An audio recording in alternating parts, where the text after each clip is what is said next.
Luke எழுதின சுவிசேஷம் 10வது அதிகாரம் 38லேருந்து 42 வசனங்கள் வரை. இது நம்ம எல்லாருக்கும் ரொம்ப தெரிஞ்ச ஒரு பேசேஜ் இல்லையா, மார்த்தாள் மரியாள் பற்றி. ஆனால் இந்த நாளில் ஆண்டவர் 3 சத்தியங்களை நமக்கு வெளிப்படுத்த போகிறார். தேவனோட ராஜ்யத்தை பற்றி 3 ரகசியங்களை இன்னைக்கு நம்ம கற்றுக்கொள்ள போகிறோம். முதல் ரகசியம் என்னன்னா, இந்த மார்த்தாள் மரியாளோட ஸ்டோரியை நீங்கள் வாசிக்கும் போது நம்ம என்ன புரிஞ்சுக்கொள்றோம்னா, number 1, God desires relationship over service. நம்ம நினைக்கலாம் அங்கே மார்த்தா தானே சேவை செய்து கொண்டிருந்தாங்க. ஆண்டவருக்கு நீங்க பண்ற சேவையோட உங்க உறவு தான் முக்கியம் இல்லையா? God desires relationship over service. அப்போ மார்த்தார் மரியாளோட வீட்டுக்கு ஆண்டவர் வந்திருக்காரு. பைபிள்ல போட்டிருக்கு, மார்த்தா தான் அவங்க வீடை திறந்து இயேசுவானவர் உள்ள இன்வைட் பண்ணாங்களாம். ஸோ அந்த காலத்துல அநேக இந்த மாதிரி தேவனோட மனுஷங்க வரும்போது it was a custom, it was a practice to invite a man of God, ஒரு ராபாய, ஒரு தேவனோட மனுஷனை வீட்டில் கொண்டு வந்து அவங்கள அங்க சாப்பாடு கொடுத்து, it was a very common practice. அப்ப மார்த்தா அதை செஞ்சாங்க. பட் மரியாள் என்ன பண்ணாங்கன்னா, ஜீசஸ் அங்க உட்காந்து அநேகருக்கு ஆண்டவரோட சத்தியங்களை சொல்லிட்டு இருந்தாங்க இல்லையா. ஸோ ஜனங்களோட கூட உட்காந்து மார்த்தாவும் ஜீசஸோட பாதத்தில் உட்காந்து அவர் என்ன சொன்னாருன்னு கேட்டுட்டே இருந்தாங்க. பட் அவங்க மரியாளுக்கு எந்த ஹெல்ப்பும் பண்ணல. பட் மரியாள் ஆண்டவர் பாதத்தில் உட்காரல. அவங்க எல்லாம் அங்கே ரெடி பண்ணி மேபி சமையல் செஞ்சுருக்கலாம், ஒரு வேளை அங்கே வந்தவங்களுக்குலாம் சாப்பாடு செஞ்சுருக்கலாம், அவருக்கு தண்ணி எடுத்து கொடுத்துருக்கலாம். அநேக அவங்க ஜூயிஷ் கஸ்டம்ஸ் இருக்கு இல்லையா, பாதத்தை கழுவுறதுக்கு தண்ணி கொடுத்துருக்கலாம். நிறைய காரியங்கள் பைபிளில் எக்ஸாக்டாக அவங்க என்ன பண்ணாங்கன்னு போடல. பட் என்ன போட்டிருக்கு, மார்த்தாலோ பற்பல வேலைகளை செய்வதில் மிகவும் வருத்தம் அடைந்து, அநேக காரியங்களை ரொம்ப வருத்தத்தோட ரொம்ப டென்ஷனோட அவங்க செஞ்சுட்டு இருந்தாங்க. அப்படி செஞ்ச போது என்ன ஆகுதுன்னா, அவங்களுக்கு ரொம்ப கவலை ஆயிடுது. என்னடா நம்ம தனியா எல்லாம் ஆண்டவருக்காண்டி செய்யறோம், மரியாள் சும்மா உட்காந்துருக்காங்களேன்னு. ஸோ அவங்க ஜீசஸ் கிட்ட போய் மரியாளை பத்தி கம்ப்ளைண்ட் பண்றாங்க. பட் ஆண்டவர் என்ன சொல்றாரு, தேவையானது ஒன்றே, மரியாள் தன்னை விட்டு எடுபடாத நல்ல பங்கை தெரிந்து கொண்டாள்.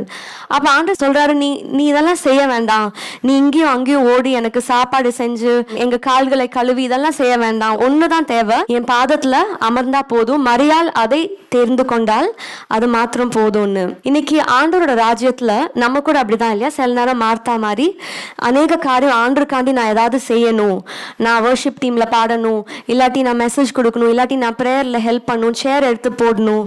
அதுல தப்பு இல்லை, அதெல்லாம் நல்ல காரியங்கள் தான். ஆனால் அதுக்கெல்லாம் முன்னாடி ரிலேஷன்ஷிப் கம்ஸ் பிஃபோர் சர்வீஸ். ஆண்டவரோட நீங்கள் இருக்கிற உறவு தான் ரொம்ப முக்கியமானது. நீங்கள் ஆண்டவருக்கு செய்கிற காரியத்தை விட உறவு தான் ரொம்ப முக்கியம். ஏன்னா ஆண்டவருக்கு வேலைக்காரங்க வேணும்னு இருந்தால் அவர் மனுஷங்களை படிச்சிருக்க மாட்டார். பரலோகத்தில் ஆயிரக்கணக்கில் யார் இருக்காங்க? தூதர்கள் யார் தெரியுமா? ஆண்டவரோட வேலைக்காரங்க. they are the servants of God. So if God wanted servants, he would not have created you and me, but God wanted lovers இல்லையா? God wanted children, God wanted friends. நம்ம கூட ஒரு உறவு வைக்கணும் தான் ஆண்டவர் நம்மள அவருடைய சாயல்ல சிருஷ்டித்தாரு. but sometimes we get it all wrong. So நம்ம ஆதியாகமம் புத்தகத்தை வாசிக்கும் போது ஆதாம் ஏவாள் என்ன பண்றாங்க, அங்க ஆண்டவர் அவங்கள சிருஷ்டிக்கிறாங்க. அவங்களோட ஒரே வேலை என்னன்னா, அந்த ஏதேன் தோட்டத்தை பராமரித்து அதை பார்த்து கொள்ளணும், அவ்வளவுதான். பட் ஆண்டவருக்கு அவங்க எந்த சேவையும் செஞ்ச மாதிரி யாராவது வாசிச்சிருக்கீங்களா? அவங்க ஆண்டவரோட செஞ்ச ஒரே காரியம் உறவு. பைபிள்ல போட்டிருக்கு, every day God will come to the garden of Eden and they walked with him. So அவங்க ஆண்டவரோட நடந்தாங்களாம். டெய்லி ஆண்டவர் வருவார், சாயங்காலத்தில் வருவாராம், நல்ல காத்தடிக்கும். இங்கிலீஷில் ரொம்ப அழகாக போட்டிருக்கு, God came to the garden of Eden and every day he walked with them in the cool of the day. So daily ஆண்டவர் அவங்க கூட நடந்து அவங்களோட உறவாடி அவங்களோட பேசினாரு. ஸோ ஆண்டவருக்கு அவங்க எந்த வேலையும் செஞ்ச மாதிரி அதே ஆகமத்தில் இல்லவே இல்லை இல்லையா? ஆனால் through out the year religion ஒன்று நம்ம உண்டாக்கிட்டோம்ல, கிறிஸ்டியானிட்டின்னு ஒரு மதத்தை உண்டாக்கிட்டோம். ஸோ அதில் நம்ம நிறைய ரூல்ஸ் அண்ட் ரெகுலேஷன்ஸ் போட்டு நீங்கள் இது ஆண்டவருக்கு செய்யணும், அது ஆண்டவருக்கு செய்யணும், அப்போ தான் ஆண்டவர் உங்களோட பிரியமாக இருப்பாருன்னு. ஸோ அதே மாதிரி ஒரு ஜூயிஷ் மதத்தில் தான் யார் இருந்தாங்க? மார்த்தாள் மரியாள். அப்போ அவங்களோட பழக்க வழக்கம் என்னன்னா, ஒரு தேவனோட மனுஷன் வீட்டுக்கு வந்தால் அவருக்கு அவங்க இதெல்லாம் செய்யணும்னு இருந்துச்சு. ஸோ அதை தான் அந்த பற்பல வேலைகளில் மார்த்தாள் ரொம்ப கவலையாக இருந்தாலாம். பட் மேரி என்ன பண்ணாங்க, ஆண்டோட பாதத்தில் உட்காந்து அவர் என்ன சொல்கிறாருன்னு அதை கேட்டு கொண்டு இருந்தாங்க. இன்னைக்கு ஆண்டவர் வந்து நம்மளை கூட he's inviting you back into relationship. ஒருவேளை நீங்கள் வந்து ஆண்டவர் நான் ஏதாச்சும் ஆண்டவருக்கு பண்ணாதான் ஆண்டவர் என்னை பிரியமாக என்னை நேசிப்பாரு நீங்கள் நினச்சிங்கன்னா அது தவறு. He's correcting that misconception today இல்லையா? மரியாளையும் மார்த்தாலையும் ஆண்டவர் இன்வைட் பண்ணது போல today God is inviting you to just be a lover. ஆண்டவரோட பிள்ளைங்களாக நீங்கள் இருக்கணும்னு விரும்புகிறாரு. நீங்கள் ஆண்டவரோட பேசினாலே போதும், டெய்லி நீங்கள் ஆண்டவரோட டெய்லி உறவாடினாலே போதும், அவர் பிரசனத்தில் இருந்தாலே போதும். அதுதான் மோஸ்ட் இம்பார்ட்டன்ட் திங் ஆண்டவருக்கு இல்லையா? ஆண்டவர் ரொம்ப பிரியப்படுறதும் அவர் இஷ்டப்படுறதும் என்னன்னா நீங்கள் அவரோட உறவாடணும், நீங்கள் அவரை அப்பான்னு கூப்பிடணும்னு அவர் ஆசைப்படுறாரு, நீங்கள் அவரோட பிள்ளைகளாக இருக்கணும், அவர் உங்களுக்கு ரகசியங்கள் சொல்லணும்னு. மாத்தால போல நீங்கள் எல்லா வேலையும் விட்டுட்டு கொஞ்ச நேரம் அவரோட பாதத்தில் உட்காருவீங்களான்னு யோசிச்சு ஆண்டவர் விரும்புகிறாரு இல்லையா? நீங்கள் ஒருவேளை இன்னும் சர்ச்சில் எந்த ரெஸ்பான்சிபிலிட்டியும் எடுக்காமல் இருக்கலாம், but first and foremost is relationship.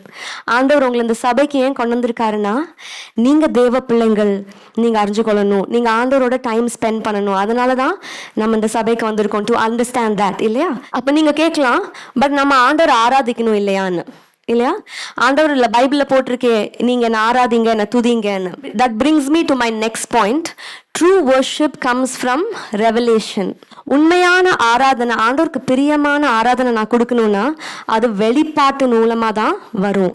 வெளிப்படையான சேவைகள் கிடையாது. நீங்கள் சேர் எடுத்து போடுறதோ இங்கே பாட்டு பாடுறதோ அந்த மாதிரி சேவைகள் மூலமாக நம்ம பண்ணுறது உண்மையான ஆராதனை கிடையாது.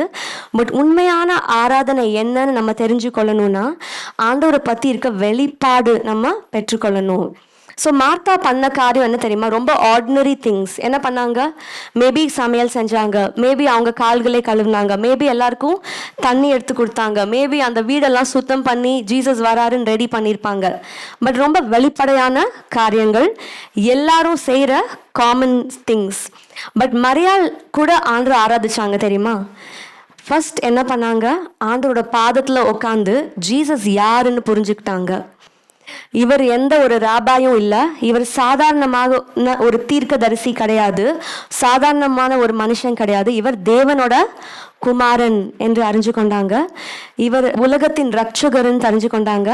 இவர் நமக்காண்டி எல்லாத்தையும் ஒரு நாள் கொடுக்க போறாருன்னு தெரிஞ்சுட்டாங்க.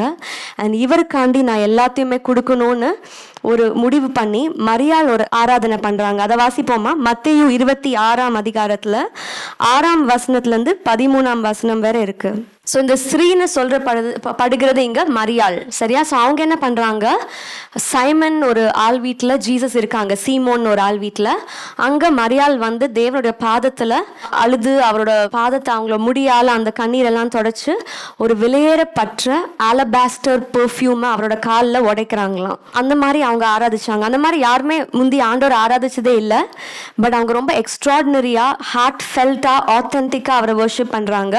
அப்போ அநேக காரியம் சொல்றாங்க. நம்ம அந்த பாட்டுக்கு அப்புறம் வரலாம். வேத பண்டிகர்கள் என்ன சொல்றாங்கன்னா, ஒரு இஸ்ரவேல் ஆவரேஜ் இன்கம் உள்ள ஒரு பர்சன் அவங்க சேலரிய ஒரு வருஷ சம்பளத்தை சேர்த்து வச்சாதான் அந்த மாதிரி ஒரு வெளியேறப்பட்ட இதை வந்து வாங்க முடியுமா. அநேக ஸ்திரீகள் அவங்க திருமணத்துக்கு அந்த மாதிரி ஒரு வெளியேறப்பட்ட பெர்ஃப்யூமை வாங்கிட்டு யூஸ் பண்ணுவாங்களாம். ஸோ 1,00,000 ஆர் 1,50,000 அந்த பெர்ஃப்யூமோட விலை.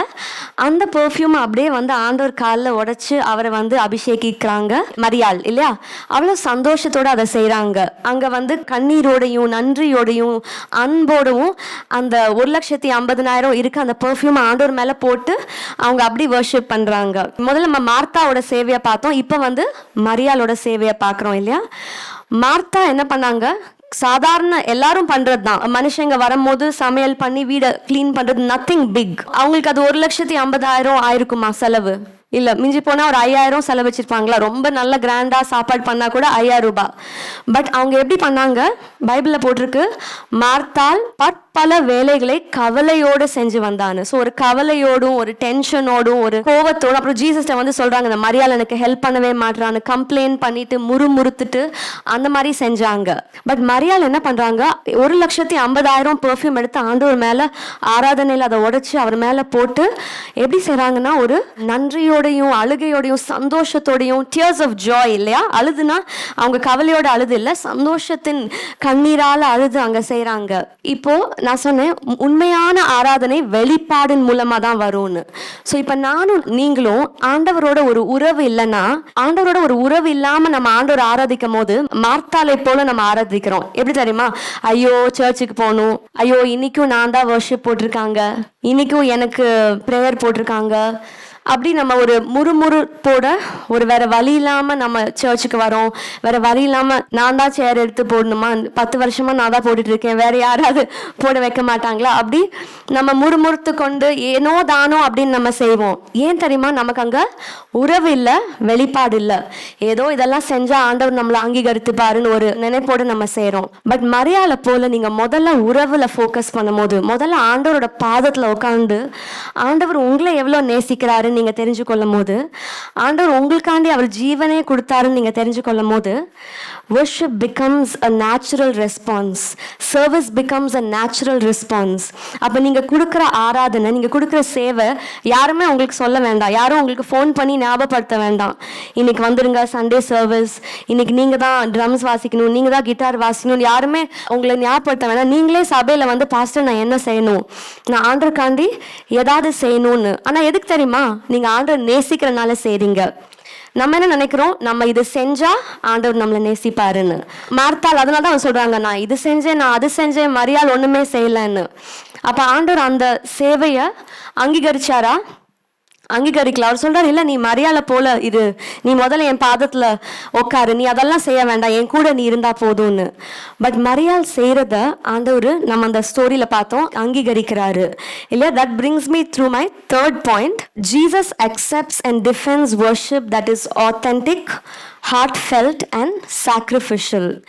அப்ப நம்மளோட ஆராதனை உண்மையாவே நம்ம ஆண்டவரை நேசிச்சு நம்ம ஆராதனைக்கும் போதில்ல, அது நம்ம இருதயத்திலேருந்து வரும், ஏனோ தானோன்னு வராது. அது உண்மையான ஆராதனை. அண்ட் அது சாக்ரிஃபிஷியல் ஆராதனை. நம்ம ஒரு கிரயம் செலுத்தி அதை செய்வோம். தாவீது ராஜா சொல்றாருல, எனக்கு நான் கிரயம் செலுத்தாம ஆண்டவருக்கு எதுவுமே கொடுக்க மாட்டேன் அப்படின்னு சொல்றாரு. ஐ won't give offer to the Lord that which costs me nothing. So we bring worship that is sacrificial and that pleases God. நம்ம முறுமுறுத்துட்டு ஏனோ தானோன்னு எல்லாரும் செய்யறதை செய்ய மாட்டோம். Our worship will not be repetitive. But உண்மையான ஆண்டவரோட வெளிப்பாட, ஆண்டவர் எவ்வளவு நேசிக்கிறாரு, அந்த உறவு, என்னோட தகப்பன் அவரு எனக்காண்டி சிலுவையில அவரோட ஜீவனை கொடுத்தாரு, நான் அறிஞ்சு கொண்டு ஆண்டவரை நான் ஆராதிக்கும் போது யாருமே எனக்கு சொல்ல வேணாம். யாரா சொல்லியிருப்பாங்களா மரியாள்கிட்ட, நீ இந்த மாதிரி 1,50,000 எடுத்து ஆண்டவரோட பாதத்துல ஓடன்னு? இல்ல, அவங்களுக்கு தெரிஞ்சிச்சு இது என் கணவனுக்கு கிடையாது, இது யாருக்கும் கிடையாது. The one who deserves it is Jesus. இது வந்து ஏசப்பாக்கு தான் நான் கொடுக்க போறேன், ஏன்னா அவர் தான் he deserves all my love, all my worship. என்னோட எல்லா ஆராதனையும், என்னோட எல்லா அன்பும் ஆண்டவருக்கு மட்டும்தான் ஒரு இருதயத்தோட அவங்க செய்யறாங்க. அண்ட் ஆண்டவர் இந்த மாதிரி ஒரு ஆராதனை தான் அங்கீகரிக்கிறாராம். காயினும் ஒரு ஆராதனை கொண்டாடுறாரு, ஆண்டவருக்கு ஒரு காணிக்கையை கொண்டாடுறாரு, ஆபேலும் ஒரு காணிக்கையை கொண்டாடுறாரு. அப்ப பைபிள்ல போட்டிருக்கு, காயின் வந்து ஏனோ தானோன்னு ஏதோ ஒரு இருந்த ஃப்ரூட்ஸ், அவங்க காய்கறி எடுத்துட்டு அவரோட நிலத்துல விதைச்சத ஆண்டவர் கொண்டாடுறாராம். ஆபேல் என்ன பண்றாரு, பெஸ்ட் ஷீப், அவர்கிட்ட இருந்த உள்ளதுலே பெஸ்ட் ஆடை வந்து எடுத்துட்டு ஆண்டவர் கொண்டாடுறாரு. அப்ப பைபிள்ல போட்டிருக்கு, ஆண்டவர் ஆபேலோட காணிக்கையை பார்த்து ஆண்டவர் அதை அங்கீகரிக்கிறாரு. he looks with favor upon it. But காயினோட காணிக்கை என்ன பண்றாரு ஆண்டவர், அவர் அக்செப்ட் பண்ணல. அவர் அதை, because God deserves nothing but the best, because God gave us nothing but the best. ஆண்டவர் நம்ம நேசிக்கும் போது தூதர்களை அனுப்பல நம்மளுக்காண்டி மறிக்கிறதுக்கு, அவருடைய ஒரே பேரான குமாரனை நமக்காண்டி மறிக்கிறதுக்கு அனுப்புனாரு. இந்த உலகத்தை படைக்கும் போது ஆண்டவர் பெஸ்டா படிச்சாரு. நமக்கு எல்லாமே ஆண்டவர் பெஸ்டா கொடுக்கும் போது நம்ம ஆண்டவருக்கு பெஸ்டா தான் கொடுக்கணும். அண்ட் அதை தான் ஆண்டவர் எதிர்பார்க்கிறாரு. பட் நீங்க எதையுமே கொடுக்காட்டி கூட ஆண்டவர் உங்களை நேசிப்பாரு. நீங்க அவர் பாதத்துல இருந்தா போதும். நீங்க எதையோ கொடுக்கணும்னு வந்து கொடுத்து மார்த்தாளை போல இருக்கும் போது அது ஆண்டவருக்கு என்ன பண்ணுது, அவருக்கு மன சங்கடம் தான் உண்டாக்குது. அதான் ஆண்டவர் சொல்றாரு, தேவையானது ஒன்றே. மரியாள் அந்த விலையேறப்பட்ட பெர்ஃப்யூமை கொடுத்தும் போது ஆண்டவர் சொன்னாரா, இதுதான் தேவையானது, இப்படிதான் நீங்க எங்களை வர்ஷிப் பண்ணும்? இல்ல. மரியாள் அவர் பாதத்துல உட்கார்ந்து இருக்கும் போது ஆண்டவர் சொல்றாரு, தேவையானது ஒன்றே. ஸோ நீங்க வந்து மரியாதை போல எல்லாரும் கொண்டு வெளியேற பெற்ற ஒரு தைலத்தை கொடுக்கணும்னு ஆண்டவரும் சொல்லலை, நானும் சொல்லலை. நீங்க ஆண்டவர் பாதத்துல உட்காருங்க. அவர் சொல்றாரு தேவையானது ஒன்றே. அதை தான் ஆண்டவர் எதிர்பார்க்கிறாரு. நீங்க ஆண்டவர் பாதத்துல உட்கார்ந்து அவரை நேசிக்கும் போது உங்களுக்காகவே ஆண்டவருக்கு ஏதாவது செய்யணும்னா நீங்க செய்யுங்க. ஏன்னா நீங்கள் அதை செய்யும் போது நீங்களா அவ்வளோ அன்போடு செய்வீங்க இல்லையா? ஸோ இந்த பாயிண்ட்ல நான் சொன்னேன் ஜீசஸ் அக்செப்ட்ஸ் அண்ட் டிஃபென்ஸ். அப்போ மரியாதை என்ன பண்ணுறாங்க, நிறைய பேர் கேள்வி கேட்குறாங்க, அவங்கள கிரிட்டிசைஸ் பண்ணுறாங்க. அப்போ ரெண்டு விதத்தில் சொல்கிறாங்க.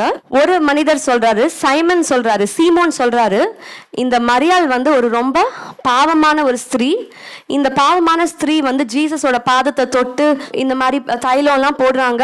ஜீசஸ் உண்மையான ஒரு தீர்க்கதரிசியாக இருந்தால், ஒரு உண்மையான தேவன் மனுஷனாக இருந்தால் அவருக்கு தெரியாதான்னு அவர் மனசில் நினைக்கிறாராம். அப்போ ஆண்டவர் அங்கே டிஃபெண்ட் பண்ணுறாரு மேரிய. ஆண்டவர் சொல்கிறாரு, யாருக்கு அநேகம் மன்னிக்கப்பட்டிருக்கதோ அவர்கள் அநேகம் நேசிப்பார்கள். அப்போ ஆண்டவர் சொல்றாரு, உண்மையாவே she has received my forgiveness.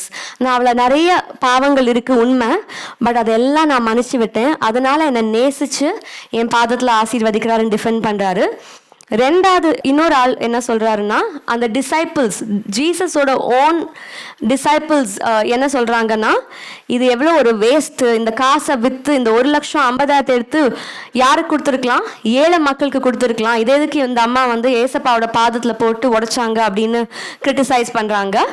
அப்போ ஆண்டவர் என்ன சொல்றாருன்னா, மத்தேயு 26:11-13 அதை வாசிங்க. ஆண்டவர் எப்படி சொல்றாருன்னு 12ஆம் வசனத்துல ஆண்டவர் சொல்றாரு, என்னை அடக்கம் பண்ணுவதற்கு ஏத்தமான செய்கையாய் இருக்கிறதுன்னு. அப்ப வேத பண்டிகர்கள் என்ன சொல்றாங்கன்னா, அந்த டைம்ல ஜீசஸ் வந்து சிலுவைக்கு போக வேண்டிய நேரமா, it was very close to Jesus going to his death.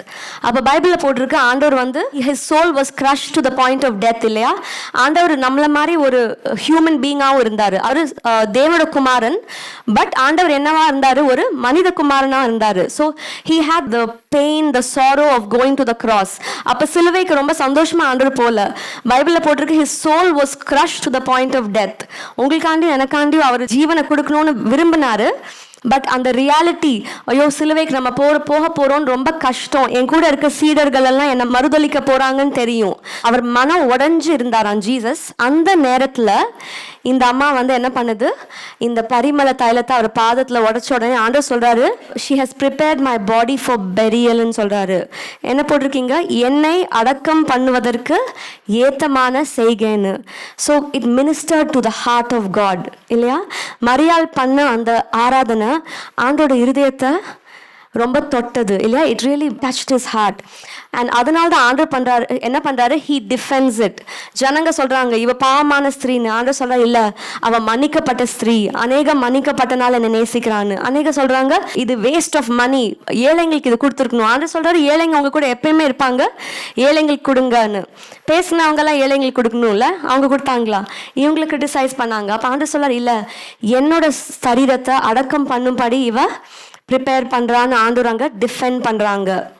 But Martha வந்து ஆண்டவர்கிட்ட கம்ப்ளைண்ட் பண்ணும்போது என்னை டிஃபெண்ட் பண்ணுங்கன்னு சொல்லும் போது ஆண்டவர் டிஃபெண்ட் பண்ணாரா? இல்லை. So when your worship is authentic and it comes from a place of love and sacrifice, God accepts and defends that worship. ஆண்டவர் அவங்கள டிஃபெண்ட் பண்ணது மட்டும் இல்லை, ஆண்டவர் சொல்கிறாரு மரியாள் பற்றி, எங்கெங்கெல்லாம் இந்த சுவிசேஷம் சொல்லுவாங்களோ அங்கெல்லாம் மரியாள் செஞ்ச இந்த காரியத்தை பிரசங்கிக்கப்படும் அப்படின்னு சொல்றாரு. ஸோ இன்னைக்கு 1000 வருஷம்க்கு அப்புறம் கூட நம்ம இதை பற்றி பேசி கொண்டு இருக்கோம் இல்லையா? உங்க சேவை ஆண்டவருக்கு தேவையில்லை, உங்க ஆராதனை தான் ஆண்டவருக்கு தேவை. நம்ம மரியாதை போல சும்மா வந்து நீங்க சபையில பண்ற காரியங்கள் கிடையாது. நீங்க உண்மையா ஆண்டவரை நேசிச்சு அவர் அன்பை நீங்க அறிஞ்சு பண்ற சேவையை தான் ஆண்டவர் எதிர்பார்க்கிறாரு.